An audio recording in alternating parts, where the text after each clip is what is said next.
Welcome to the Westworld Morning After Show. I'm Patrick. I'm Lynn. And I'm Caitlin. And today we're going to be talking about Season 2, Episode 3, titled Virtù e Fortuna, which in Latin or Italian means virtue and fortune. Yeah, and we had to look this up, but as a poli-sci major, I totally know what this means because there are two major concepts in Machiavellian's The Prince. And I'm just kidding, I actually don't know what these things mean. But you're going so strong. I know, but they roughly translate to virtue, which is not like moral virtue, but just basically kind of your wherewithal, your resources, your powerfulness over your own life, sometimes your own ruthlessness. And fortune, and not that doesn't mean wealth, but basically luck and chance. And those are some things that the creators of Westworld wanted to keep us in mind in the episode, and that's a theme that is going to come up a lot. And like all the episodes, if you've not seen the actual episode, what are you doing watching our show? Maybe admiring our beautiful kitchen space. But watch the show, come back, and make sure you do it. Otherwise, we're going to have lots of spoilers. So let's just start right at the top. I mean, How about that opening? How about that opening? Yeah. How about that music to that opening? Yeah, so right at the it. top, Yeah. What was the music we heard? Let's talk about that. That was Seven Nation Army by the White Stripes originally, but on a sitar. Yeah, so perfectly in line with this new British Colonial India world. British Colonial India world. That looked badass. So I also liked a little bit of how they did the Westworld theme song in the sitar music too. Yeah, and did it choose Seven Nation Army because it's on the White Stripes album Elephant, and they have elephants in India? I don't know. That's Going a good deep, connection. Probably not. But okay, so we see something that's nothing we've seen before, and it was a giant colonial state in India, which was exciting but also a little weird. It's beautiful, but It's a little uncomfortable, a little problematic because it's kind of that kind of era in that history where it's like, what are we going to see next? Like antebellum world? Like How far are we going in these like fantasy worlds of like, hey, before we were horribly bad, we were just a little bad by enslaving an entire culture and race of another part of the world. even Westerns had issues. Like, we're seeing that they're picking out these areas of humanity, and yet they were all problematic. Like, we know we're gonna see Shogun World. Even that had problems. Like, we're in creating these fantasy worlds, aren't they kind of just giving us humans exactly what they want, which is that ruthlessness and that crazy madness of a park experience? they should make a crazy world where it's like everyone's nice to each other. And then that will be like technologically insane too. Oh, that would just be called retail world because they want you to buy shit. It's like, oh hey, nice. I Welcome. think I saw that Black Mirror 20% episode. off. Yeah. All right. We meet a very attractive gentleman and a very attractive lady, and they have this insane, like, seduction scene with a gun that was cool and Yes. weird and sexy and so confusing. At I the just same have time. to say, if anyone watches Rick and Morty, there's this whole scene where Beth tries to shoots Mr. Poopy Butt Pants. I'm getting that wrong, and I'm sorry. Mr. Poopy Butthole. Yeah, Mr. Poopy Butthole, and it's like the way to determine if he's like one of them is she shoots him, and she's mistaken. So welcome to the Rick and Morty morning after show. Okay, and we jump to that, and one of my favorite moments that led into like basically the scene right after that was the woman basically being hunted and chased by a Bengal tiger. She's basically runs out of the park and trips kind of like a grocery store laser beam thing. But as opposed to opening a door, she's just running across. There's a bridge, but she jumps down next to the bridge and kind of ends up on this overlooking river, which ties right back to the first episode. What do you guys think of the Bengal tiger? Were you guys excited about that, or is it just me? I like that it was kind of a curveball. I remember when we first saw it, we're like, oh my God, it's Shogun World, all this stuff, and we just assumed that it was just going to be, we already knew that there was more than 2 parks, but we just thought in this season it would only explore those 2 parks. And then for them to throw a curveball, it's like, here's this 3rd park that no one was really talking about, and we're going to make this premiere before we really go into Shogun World. I really liked it. I just liked, the creators kind of keeping us on our toes.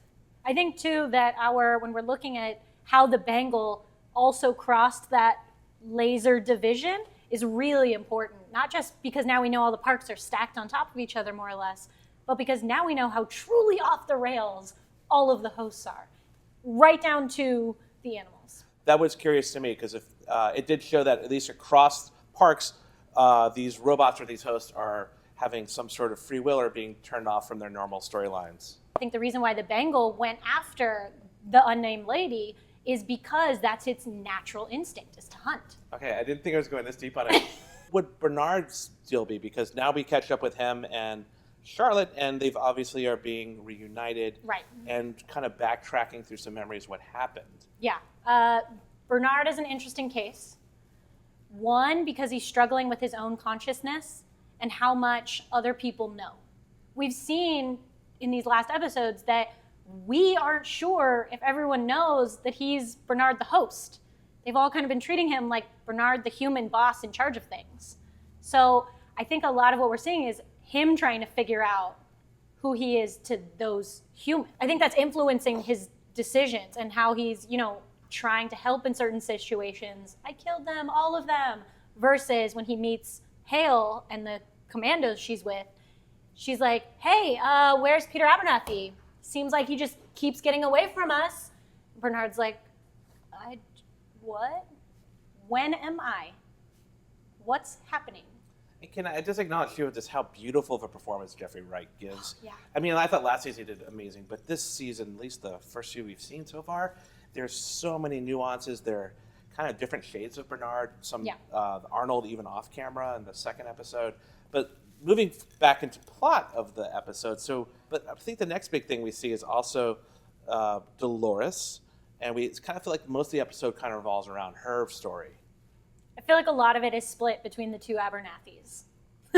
Dolores Abernathy and her And former father, it's Peter Abernathy. both of them all together. But yeah, I mean, we were kind of talking about Virtù and Fortune and how that has influenced Dolores's decision-making and how we see her. Before we talk more about the Abernathys, a character who connects Peter Abernathy and Bernard from season 1 was Elsie Hughes. Mm-hmm. And we got to talk to the actor who plays her, Shannon Woodward, in our Out of the Kitchen interview.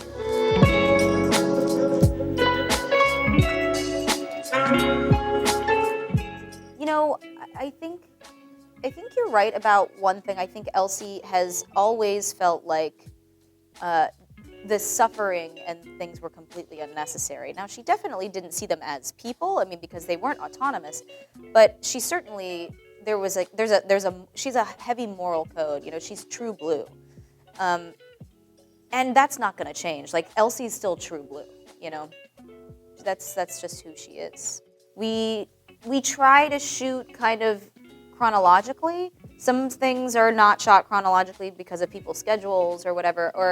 But a lot of times it's like all this takes place in one location. We're going to shoot all of this out. But it does kind of go chronologically. There are certain things where like it takes forever to get to one giant sequence because it's going to take 3 months to build a set. Sometimes those sets are so elaborate, it takes time. But so for various different reasons, it's out of order, but in a chronological style. They try, No, I like to read the scripts. I mean, I love the show. So it's like every time it gets sent, it feels like a new novel got sent to me. And I'm like, skirt, pull the car over, put it in park, read the script. Yeah, I didn't know Bernard was a host. And I'd been working with Jeffrey nonstop. And I was just, I had certainly noticed the difference in our tone. And at one point, I remember in a rehearsal, and I remember what scene it was. It was in episode 5. It was the beginning of 5, and it was like this scene where I get upset with Bernard for taking QA's side, and we're marching down a hallway. And we had done a rehearsal of it, and I changed my tone, and I took it down, more like how Jeffrey was behaving. And Lisa Joy was like, no. What? No, don't do that. And I was like, why? And she's like, no. You know what? Let him be legato, and you can be staccato, and that was, they kept me on track without saying no, you're a human. Keep going like a crazy person the way you were before.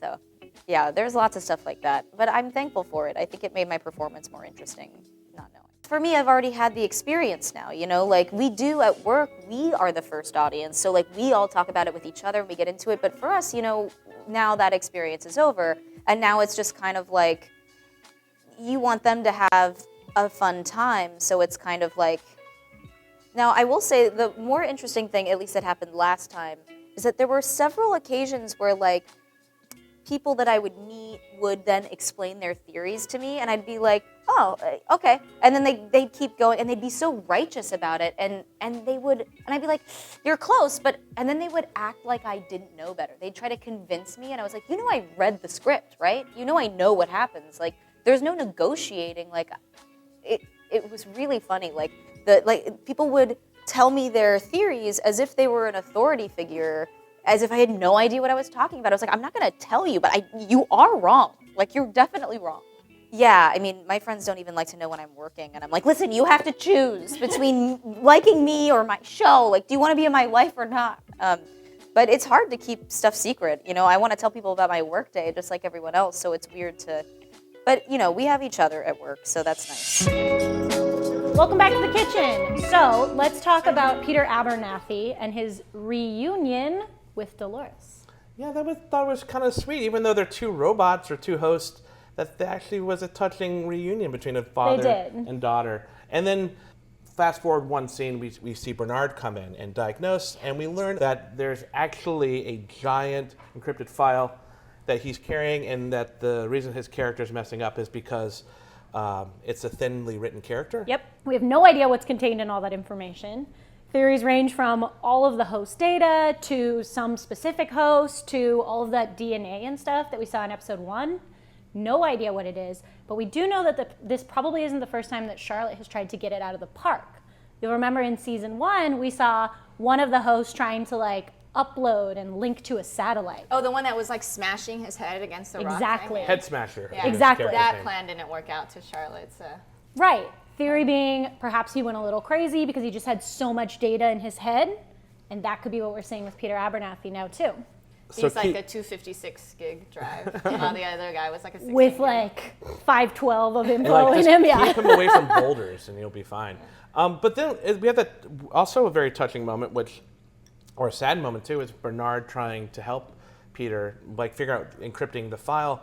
But he's really breaking down. His hands are shaking. Yeah. He needs a little bit more of that robot spinal fluid thing. The Elmer's glue Spinal fluid, yeah. Whatever it is that fixes it. Light bulb That's what fluid. I think it is. Yeah. What did they call it? Cortical fluid? Cortical fluid, I think it might be a more scientific name. But yeah, I felt why not just get a syringe and take some of Peter's. He's not using it. Still some of Dolores. She's the one who God, tasked more him to than do enough. this thing. He's like, hey, can I borrow some of your things? Cortical fluid? Well, they don't replenish it. You can't just take it from someone else. It's like skimming a bottle of whiskey. Just put a little more water in there. Just put a little salt water. Just trade it. Just trade it. It'll be fine, WD-40 it'll be his fine. hands, and then everything's fine. More interesting to me than Bernard and Peter's interaction was him talking to Dolores, and how Dolores is like, oh, you don't remember, but guess what? And she's kind of like, oh, you've never been out of the park, have you, Bernard? He had been out of the park. You have no idea. He was a great guy. Also, you are so much more powerful than you know. Just unleash it.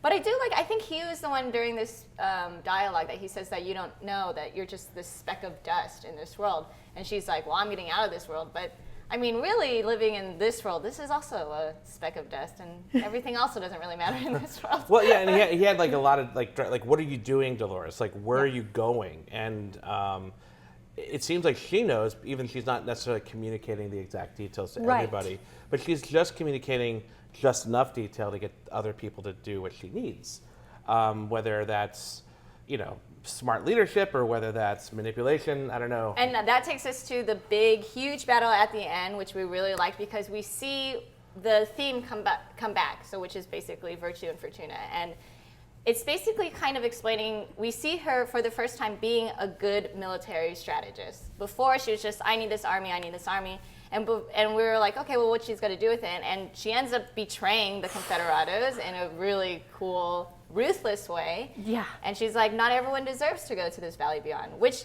it's kind of like Dolores is being basically judge, jury, and executioner. She's the one deciding who gets to go and who doesn't. And that's kind of hypocritical of Dolores, I would have to say, because she's not giving everyone a choice. Why do you think she had them killed or set that trap for them? Well, that's because a certain amount of people needed to die in the front lines so that the explosion could go off. Then her people could escape. Yeah, I think it was just to let her and her men, escape. That's it. And by blocking that door, none of the, Delos employees could get in. My only question is like, why didn't they go around? Well, I say because clearly some of them do get in, and they are able to then grab Peter Abernathy. And it just shows that like no matter how much wherewithal and how much power and initiative that you have in certain plans, there's sometimes you run into bad luck. There's some things that are just going not your way. So in terms of Dolores being this kind of Machiavellian leader, we do see that she is trying to limit the amount of risk, but she doesn't always succeed. Yeah. What do you guys think of like her army's uniform, like the hoodie fabric? How do they see? How do they breathe? I have so many questions about that. Tired. I'd be the guy in the back. I'm like, can we just change uniforms? We're in the hot desert. Do we have to wear a black hood on our head? That's how the people die. Yeah. I don't know, but I really like Angela's costume. My favorite costume. Of the Absolutely. whole And how badass is seeing her shoot that gun and blow up all that? It was just so badass. So I like that. I'm liking her a lot this season. And I want to also like Someone's got to cosplay as her. like hippie Western chic robot gun. Plus Jesus Badass. crown. And Plus Jesus thorns? thorn Yeah. crown. Yeah. Yeah, that's not easy to walk around in, you know. Well, I'm you'd going to have a Comic-Con. wig, so. I'll get on it. And then I'll get the black bag thing and be part of your soldier, and we'll see who's more uncomfortable. Speaking of uncomfortable, so another thing that happened is we see a moment, and I think it's a significant moment, of Dolores commanding Teddy to take out one of the soldiers, and it's that she was gonna watch because there's like. She's like, if you're like the wall, she's just like. I was so sad that she watched. I thought this was like a good time for him to do what he wanted to do, and I feel like if she caught him, he's dead. I mean, I really liked it because I thought up into this episode, up into that scene, that he was basically going to be like Dolores' reluctant strong-arm man. That every time someone was going to mess with Dolores, he was always there. He was going to punch them out, and then that was kind of his role. And you could always see him struggling about it, so I like the fact that he made an executive decision that might end up costing him, but he did it on his own, and he was like, go. And I'm like, yes, Teddy, you're thinking on your own. And then you see him being caught by Dolores, and I'm like, oh, you're going to die soon, probably. Yeah. So we're thinking like it's less about if he's obedient or disobedient, and more about him making that choice. So maybe there is not a consequence from Dolores. I mean, in a cliched Western, there probably would be, or there'd be like a climactic scene where later she has to confront him, and that would be the reason she feels capable of killing him or stopping him. But at least in this moment, we're not sure about that, which is what I also like. Let's talk favorite moments. So what were moments that you absolutely loved in this episode? I really liked when Maeve and Hector were caught holding hands by Lee. He's like, what is going on? I didn't write you guys to fall in love with each other. He's like, stop it! And they're like, well, sometimes we like each other, so we're going against your writing, we're going against your programming, but they still use some of the lines that he wrote for them, and that was alluded to earlier when Maeve talked about cutting off his best bits or whatever, and he's like, I wrote that line for you. And then Hector said a very familiar line about love, and he's like, I wrote that for you. So we know that they're not fully kind of swept clean of their old kind of narratives, but they are thinking for themselves. I think it is another good evidence that even one of the workers at Delos was like, what is this? This is the, no. But it's also a little bit, it's kind of like a father. It's like, no, you guys you're supposed to fall in love with the neighbor and do this. And like that in a way they're his kids, and the kids have grown up to be maybe at least seemingly wiser than the creator. And that segues perfectly into one of my favorite moments, which was the return of Armistice. Yay! Snake tattoo! And our favorite line, which might be an allusion to Game of Thrones, she has a dragon. So we have that, and we have the wolf from episode 1. So again, a lot of bionic arm. this thing, and then we see her bionic arm. So we know that someone had to put that arm on her, whether it was her, probably her. No, it's her OG arm. It's Is like that her because arm? it was stuck in the door, and it basically probably got Peeled the skin? skinned off or whatever. Armistice, we now learn, is probably one of the originals, which I think we She saw was. her in the flashback, She's the one didn't who can't we? dance. That's right. Yeah, she's the one who can't dance, and they're like, no, and she's like looking at shiny things. But yeah, seeing her with a robot arm, seeing her with the flamethrower was one of my favorite moments. It's What about very you? cool. What's your favorite moment? I think my favorite moment is probably the ending, where Maeve is like, oh, it's snowing, this is lovely. And Lee's like, oh yeah, we're probably at the edge of the park. Like, we'll be getting to like the homesteaders next. This is the Klondike narrative. And as they keep going, most of the group sees like a fire out there, and they go, oh, let's go toward that just to see. And Lee stops and he goes, what is buried in the snow? And he gets in there and he pulls out, and it's the head of like a samurai. And he just goes, oh shit. And he drops it and he runs to tell the group, like, we gotta go, we gotta go, we gotta go. And then there's the guy swinging me. So. I like how Maeve was like, shh. And I'm like, if someone's running to you and being like, we gotta go now, my first instinct would be like, oh, let's decide about this. Let's talk about this. I would just be like, oh shit, why? Well, and then we actually see a samurai, or supposedly a warrior, coming at them, and we cut. With the sword, yep. But thinking about it now, it's like, why would he warn them? And maybe, I'm not questioning his logic, but maybe that shows the position of going back to the scene that you were talking about with Hector and Maeve, that he does have an investment in these hosts and stuff, and he does care about them so much, and that's why he warns them versus like, screw this, I'm running away. Clearly you ever see a fire in the woods that you don't know about? Walk around. Go the other direction. Learn that in every movie, It's right? a wide berth. So what are we hoping next? Like, what are some theories or hopes for some of the future episodes here? Well, I really like the fact that Felix is back. I really like him, and Armistice, as you said, and the lab guy that nobody likes, but whatever. But I feel like you need the lab guy nobody likes. Yeah, because he's we should a really learn his foil. name to be the foil to Felix and to Maeve, and yet without that, I don't think that chemistry would work as well. I know, but realistically, I would just be like, kill that guy off. We showed that he could betray people and throw people in the bus, and he was like complaining about being cold, and it's like, ugh, go away. Just save Felix and Armistice. So you're hoping that guy goes away. All right. So what about you, Kayla? What are some things you're hoping for? I want to know why Dolores Dolores and Teddy are headed back to Sweetwater. Oh, What did she left leave something. there? Yeah. What did purse. she leave there Her can. that she has to find? Yeah. Could it be the can? Has her I thought ID? about this. Like, no, you're laughing. It's but a key thing in a lot of because scenes. we see the can in so many episodes, and it's such a key part of that story. Yep. But also, Papa Delos picks up the can and tosses it. Was it in episode 2? So maybe there is something. It's that's there saying for Sweetwater. pivotal moments. I don't Yeah. doubt it could be the can. Oh God, I hope it's not a can. I hope it's like a little treasure box. I was thinking it the might can be. is inside. And it's like, oh, what the fuck? No, it's like a smaller can. It's like Russian doll And then stuff. inside is the little maze toy. It's like, we just dealt with this last season. To be serious, I think it's going to be like we saw all of her pictures in that one drawer.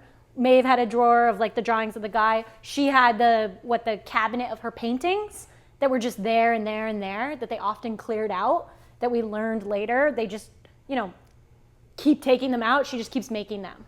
I feel like she's hidden something in her house that'll be like a key or a direction or A door? something. You're going right with it, yeah. That can's going to have a move key in it. And that forward. key's going to open a door, and the Men in Black is going to be like, yo, what's up? You nailed it. Got it. That's how it's going to end, guys. You heard it here. The can is the way the show ends. The can is the key. Speaking of cans, sometimes drinks come in cans, but today our drinks actually came via Caitlin and yet another Westworld Morning After Show Cocktail Corner.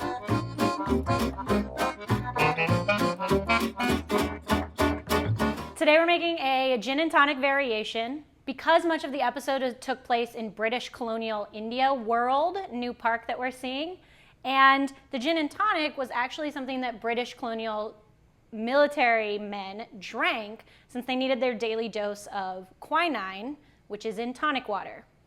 To be fair, I hate tonic water, so we're going to use ginger beer today.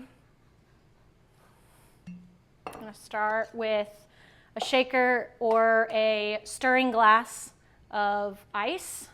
We're using St. George gin made here in Alameda, California. And then I'm going to use a little Domaine de Canton, which is ginger liqueur. Take my glass and pop in 2 lime slices. Stir the gin and liqueur. Pour that in there.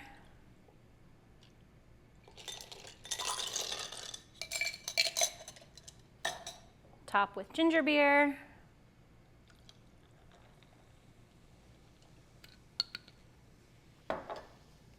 Nice little straw to stir it all up, and there you go.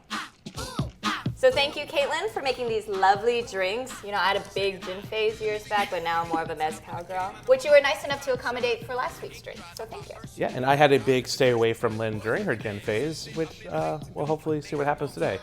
Also, for you guys, if you like what you see, subscribe to us. You can subscribe at the bottom, one of these areas here. And for more Westworld content, Visit cnet.com/Westworld. And hey, if you like us, which we hope you do, you can follow us on Twitter too. I'm at @LynLaw with 3 A's because everything was taken by then. I'm at Trick Holland. That's Patrick Holland without the first 2 letters. And I'm Miss CP. Until then, let's give a toast to the man in black. Hopefully we'll see a little more of him next episode. Cheers. Cheers. Or not, I'm fine with that too. Yeah, me too. I got to do the deed.